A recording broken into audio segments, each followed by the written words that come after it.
চাওতাল জনগোষ্ঠীক জনজাতিকৰণৰ দাবীত চিৰাঙৰ সুন্দৰীত সদৌ অসম চাওতাল ছাত্ৰ সন্থাৰ উত্তাল প্ৰতিবাদ।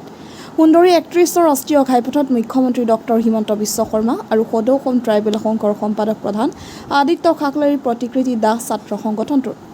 অসমত বসবাস কৰা চাওতাল জনগোষ্ঠীয় লোকসকলক জনজাতিৰ মৰ্যাদা প্ৰদান কৰাৰ ক্ষেত্ৰত ব্যৰ্থ হোৱা অসমৰ মুখ্যমন্ত্ৰী ডক্টৰ হিমন্ত বিশ্ব শৰ্মা আৰু জনজাতিকৰণৰ ক্ষেত্ৰত বাধা আৰোপ কৰা সদৌ অসম ট্ৰাইবেল সংঘৰ সম্পাদক প্ৰধান আদিত্য খাকলেৰ প্ৰতিকৃতি দাহ কৰি তীব্ৰ প্ৰতিবাদ সাব্যস্ত সদৌ অসম চাওতাল ছাত্ৰ সন্থাৰ।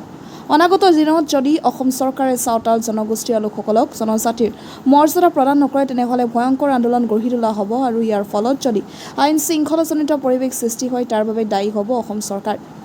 সঁচাকৈয়ে দুখৰ বিষয়। অসম চৰকাৰে বাৰে বাৰে ছাত্ৰ প্ৰতাৰণা কৰি আহিছে আৰু 10টা বছৰে হিমন্ত বিশ্ব শৰ্মাই এটা ব্যৱস্থা উলিয়াব নোৱাৰিলে চাওতাল জনগোষ্ঠীৰ লগতে 6 জনগোষ্ঠীৰ জনজাতিকৰণৰ ক্ষেত্ৰত। গতিকে অসমৰ এই এক বিফল মুখ্যমন্ত্ৰী আজিৰ পৰা চাওতাল জনগোষ্ঠীয়ে হিমন্ত বিশ্ব শৰ্মাক বিফল মুখ্যমন্ত্ৰী হিচাপে আখ্যা দিব। গতিকে হিমন্ত বিশ্ব শৰ্মাক এইখিনিতে আহ্বান জনাইছো, চাওতাল জনগোষ্ঠীৰ শীঘ্ৰে জনজাতিকৰণ মৰ্যাদা প্ৰদান কৰিব লাগিব, অন্যথা এই জ্বলিছে জ্বলিবই, এই সংগ্ৰাম চলিছে চলিবই। আৰু আদিত্য খাকলেৰ ডাঙৰ কাম আমি শুকাই দিব বিচাৰিছো। চাওতাল জনগোষ্ঠীৰ জনজাতিকৰণৰ ক্ষেত্ৰত কোনো ধৰণৰ আপত্তি থাকিব নালাগে, আৰু যদি আপুনি আপত্তি কৰে তেতিয়াহ'লে বড়ো আৰু চাওতালৰ মাজতে ভাতৃঘাতী সংঘাত হ'ব ইয়াৰ নিশ্চিত। গতিকে আদিত্য খাকলেক আমি শুকাই দিব বিচাৰিছো।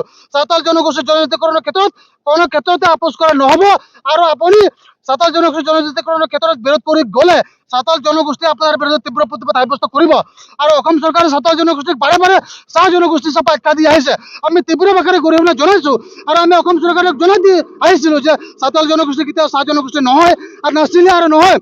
তথাপিও অসম চৰকাৰে কিহৰ স্বাৰ্থত চাওতাল জনগোষ্ঠীক বাৰে বাৰে চাহ জনগোষ্ঠীৰ নামেৰে নামাকৰণ কৰি প্ৰতিবেদন পঠিয়াইছে, যাৰ ফলত আজিলৈকে 8বাৰ প্ৰতিবেদন ভাৰত চৰকাৰে ৰিজেক্ট কৰিছে বা RBI ৰিজেক্ট কৰিছে। গতিকে এইখিনি সময় আছে, সময় থাকোঁতে অসম চৰকাৰে চাওতাল জনগোষ্ঠীৰ লগত আলোচনা কৰি চাওতাল হিচাপে প্ৰতিবেদন প্ৰেৰণ কৰিবলৈ আমি অসম চৰকাৰক আহ্বান জনাইছো। অন্যথা পৰিস্থিতি বিষম হ'ব, ইয়াৰ বাবে জগৰীয়া কেৱল মুখ্যমন্ত্ৰী আৰু অসম চৰকাৰ।